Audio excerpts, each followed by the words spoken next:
ನಮ್ಮ ಕನ್ನಡದ ಹೆಮ್ಮೆಯ ನಟ ನಿರ್ದೇಶಕ ರಿಷಬ್ ಶೆಟ್ಟಿ ಅವರನ್ನ ಸನ್ಮಾನಿಸೋದಕ್ಕಾಗಿ ಟಿವಿ9 ನೆಟ್ವರ್ಕ್ನ MD ಮತ್ತು CEO ಆದಂತಹ ವರುಣ್ ದಾಸ್ ಅವರು, TV nine network national international south CEO ಆದಂತಹ ವಿಕ್ರಮ್ ಅವರು, ಹಾಗೆ ಸ್ಪೀಕರ್ ಆದಂತಹ UD ಖಾದರ್ ಅವರು, ಅದರ ಜೊತೆಯಲ್ಲಿ ಸ್ವೀಟ್ ಹೋಮ್ ರಿಯಾಲಿಟೀಸ್ MD ಆದಂತಹ ಹರೀಶ್ ರಾವ್ ಅವರು ಕೂಡ ವೇದಿಕೆ ಮೇಲೆ ಬರಬೇಕಾಗಿ ಕೇಳ್ಕೊಳ್ತಾ ಇದ್ದೀನಿ.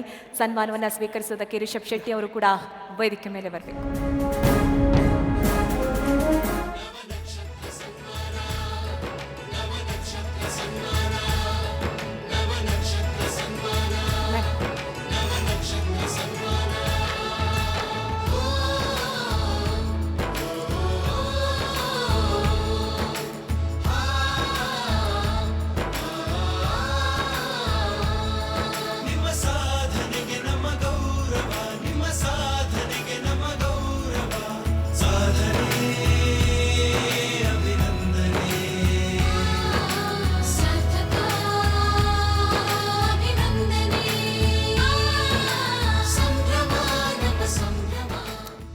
ನಾನು ಶೂಟಿಂಗಿಗೆ ಹೋದಂಥ ಸಂದರ್ಭದಲ್ಲಿ ನೋಡಿದೆ ಅವ್ರ ಕಾಲು ಯಾವ ರೀತಿ ಅಂತಂದರೆ ಕಲರೇ ಚೇಂಜ್ ಆಗಿ ಹೋಗಿತ್ತು ಅಂತ. ಅಂದರೆ ಎಷ್ಟರ ಮಟ್ಟಿಗೆ ಅವರು ಹಾರ್ಡ್ ವರ್ಕ್ ಮಾಡಿರಬೇಕು ಅಂತ. ಜೊತೆಗೆ ಈ ವ್ಯಕ್ತಿಯ ಒಂದು ಸರಳತೆ, ಒಂದು ಸಜ್ಜನಿಕೆಯನ್ನು ಹೇಳಲೇಬೇಕು.